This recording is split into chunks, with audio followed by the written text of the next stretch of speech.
Muy buenos días, sean bienvenidos a mi canal para el curso de Inmunología de la Facultad de Medicina Veterinaria y Zootecnia en la Universidad de Colima.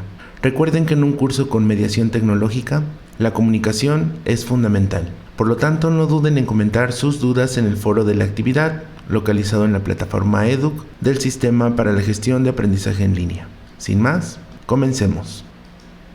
El día de hoy desarrollaremos a las principales células y tejidos inmunológicos primarios, desarrollando de manera inicial a los dos órganos linfoides principales. Número 1, a la médula ósea, que es el órgano primario generador de la mayoría de las células sanguíneas, incluidas los eritrocitos o glóbulos rojos, que son células sin núcleo y con hemoglobina que transportan al dioxígeno gaseoso, y a la otra familia, los leucocitos o glóbulos blancos, que son células que ahora sí poseen núcleo y que participan en respuestas inmunológicas. En este caso, esta última familia, los leucocitos o glóbulos blancos, son las células inmunológicas que van a madurar a lo que conocemos como linfocitos B. Por su parte, el timo, que tienen proyectado ustedes en la figura número 1, es un órgano linfoide primario. Es bilobulado, está situado en el centro del tórax, entre los pulmones y detrás del esternón, y por delante de sus vértebras. Recibe la influencia de dos hormonas, principalmente la timopoyetina, que favorece la proliferación de los linfocitos T, y la timosina, que favorece la maduración de estos linfocitos T en sus dos subfamilias, los CD4 o cooperadores y los CD8 o citotóxicos. Estos últimos son los que tienen en su estructura la capacidad de biosintetizar perforina y granzimasa. Por su parte, los linfónodos son órganos linfoides, pero esta vez de tipo secundario. Son nodulares, en otras palabras, su forma es similar a la de un riñón. Están situados a lo largo de los vasos linfáticos de todo el cuerpo, y es precisamente aquí donde se permite la interacción entre los antígenos, esa sección del patógeno que le da su capacidad para desencadenar una enfermedad, y los linfocitos. En otras palabras, en el linfónodo, en este órgano linfoide secundario, los linfocitos son activados directamente por su contacto con ese antígeno, y una vez activados salen por los vasos linfáticos aferentes en dirección hacia el tejido infectado para ejercer ahí su función. En este momento es oportuno señalar a las placas de Peyer como los folículos linfoides que se localizan a lo largo de toda la pared del intestino delgado y que van a atrapar a esos antígenos que ingresan al organismo a través del conducto gastrointestinal y establecen sitios en los que los linfocitos B y los linfocitos T pueden interactuar con los diferentes antígenos.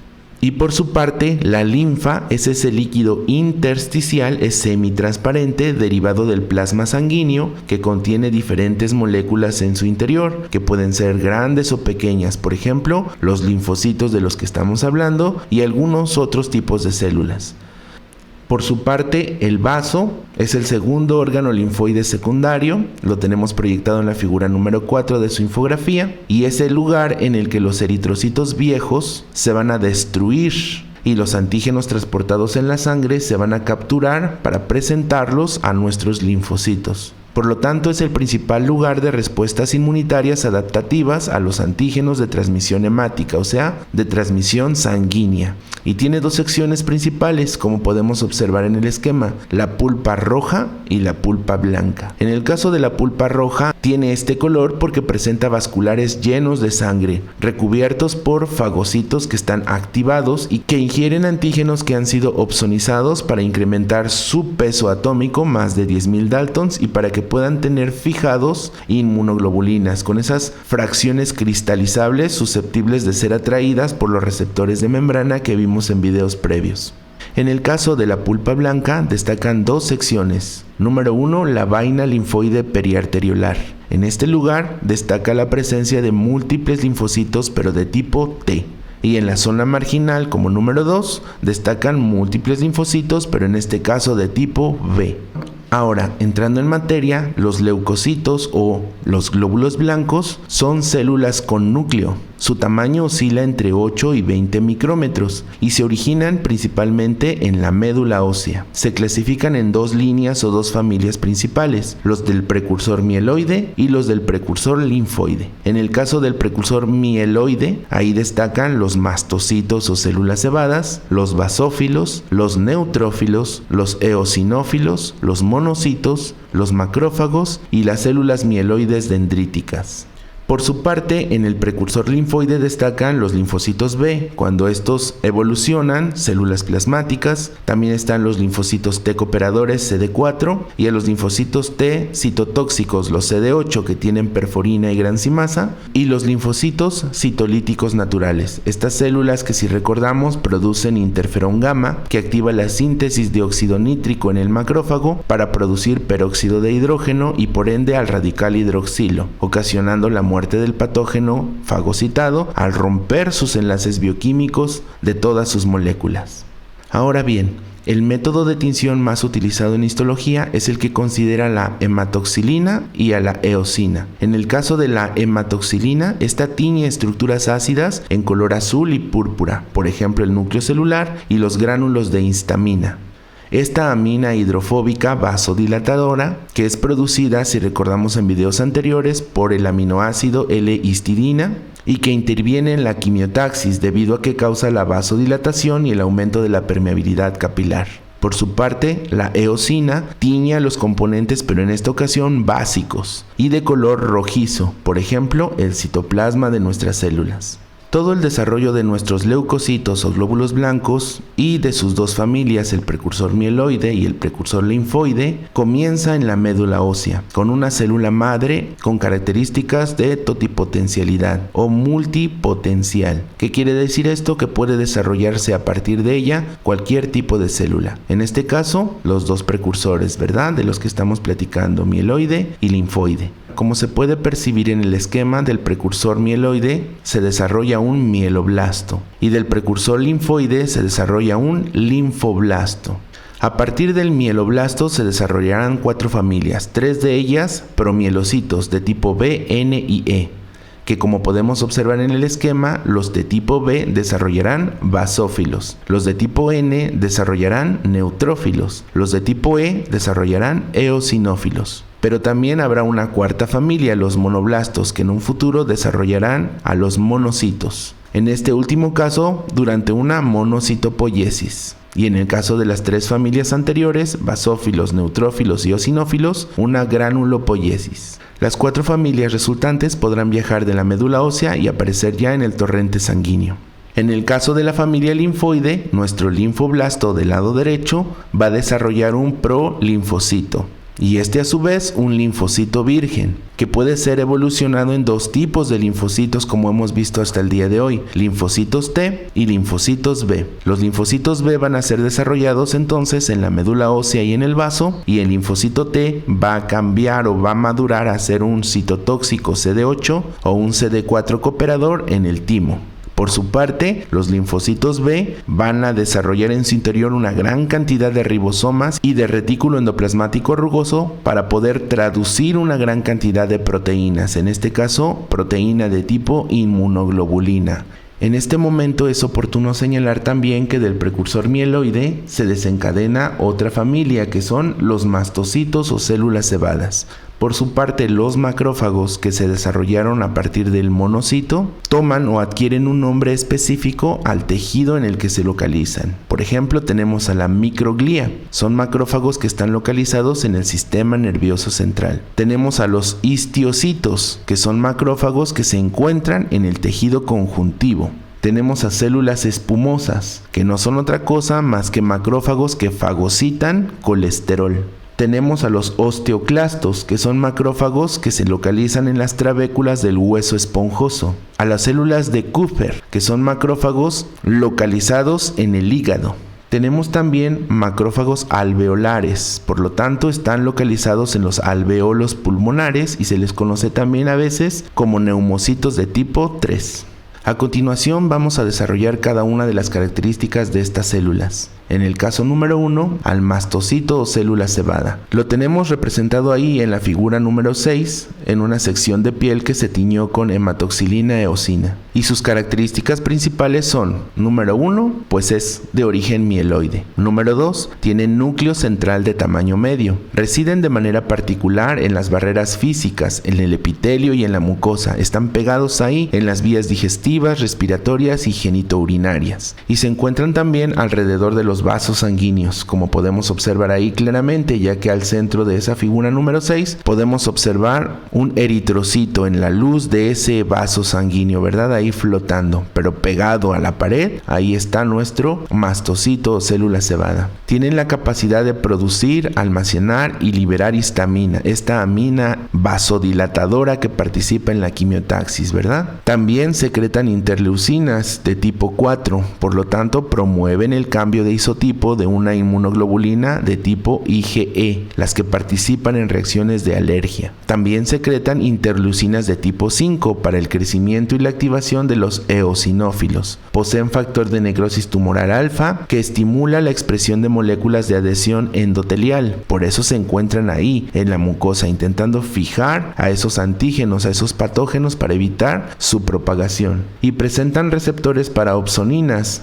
Y sus gránulos de histamina se observan de color púrpura bajo la tinción.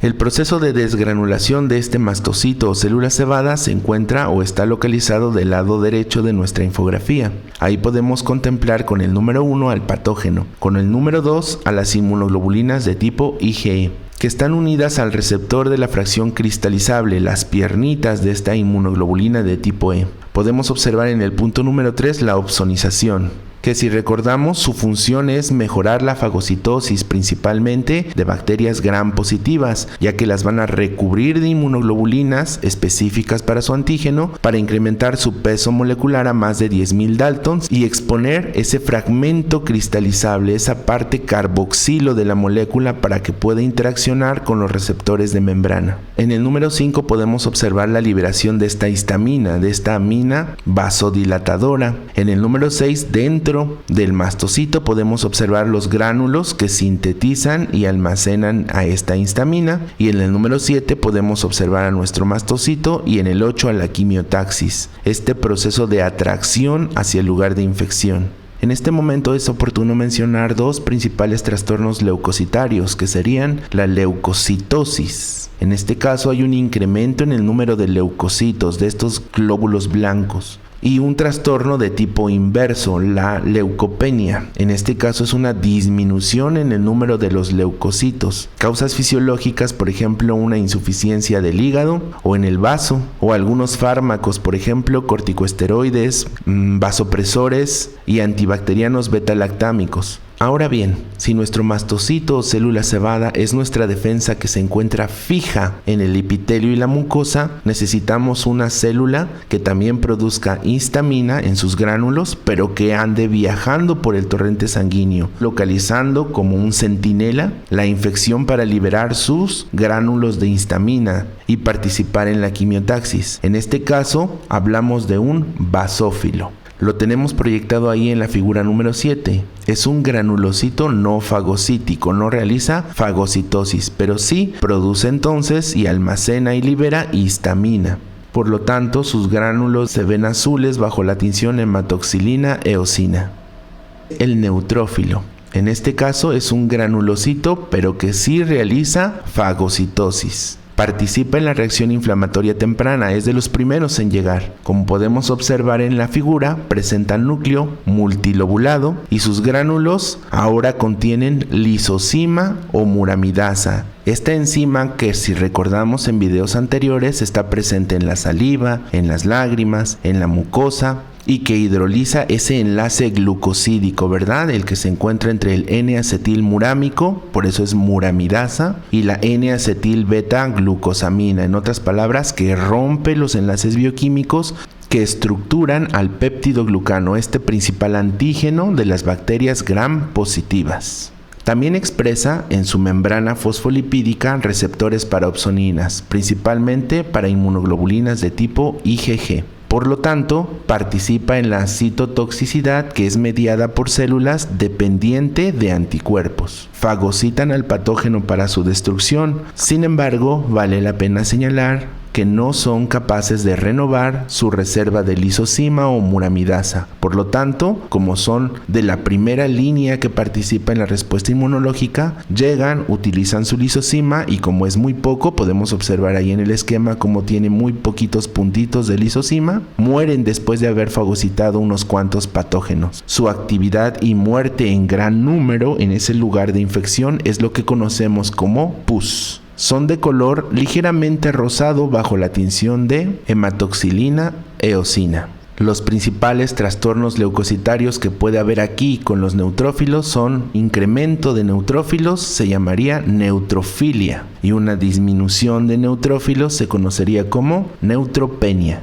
Después de los neutrófilos tenemos a los eosinófilos, que son granulocitos móviles de origen mieloide nuevamente, con cierta función fagocítica. Tienen la capacidad de migrar de la sangre a los espacios tisulares. Presentan también en su membrana fosfolipídica receptores para opsoninas, pero en este caso para la fracción cristalizable de una inmunoglobulina IgE. Su núcleo es bilobulado, como lo podemos observar en la figura número 9. Son los encargados de combatir las infecciones de tipo parasitarias y alérgicas, por ejemplo el asma, la rinitis alérgica y la urticaria. Contienen proteínas básicas que ligan pigmentos ácidos, por lo tanto, la eosina de la tinción los tiñe de color rojo. Secretan interleucinas de tipo 4, por lo tanto, promueven el cambio de isotipo de una IgE para reacciones de alergia. Sus principales trastornos leucocitarios, en el caso específico de eosinófilos, serían incremento de eosinófilos, eosinofilia, disminución de eosinófilos, eosinopenia. Los siguientes son los monocitos, que son leucocitos también fagocíticos que tienen un núcleo en forma de riñón. Circulan poco tiempo en el torrente sanguíneo antes de migrar hacia los tejidos, donde, como mencionamos en el esquema inicial, se convierten en macrófagos. No tienen gránulos, estos se conocen como agranulocitos, pero sí poseen una cantidad abundante de citoplasma.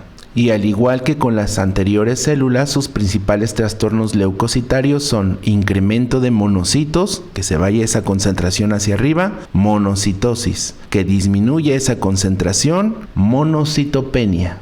En el caso de la célula dendrítica, es oportuno señalar que es una célula inmunológica especializada, que fue descubierta por Paul Langerhans y que, como mencionamos previamente en el esquema de las dos subfamilias, forma parte de la inmunidad innata, ya que participa en el precursor mieloide. En otras palabras, es capaz de fagocitar patógenos, pero también forma parte de la inmunidad adaptativa, ya que participa en el precursor linfoide, como una célula presentadora de antígeno. Esta última función la realiza cuando no tiene proyecciones ramificadas, similares a las de una dendrita o una neurona, y busca constantemente patógenos o antígenos. Por lo tanto, en su membrana fosfolipídica, para poderlos localizar, presenta receptores, específicamente para esa fracción cristalizable, esas patitas de las inmunoglobulinas IgE. Cuando encuentran un patógeno, lo fagocitan y empiezan a madurar, ya que migran hacia los linfónodos, digiriendo ese patógeno en su interior,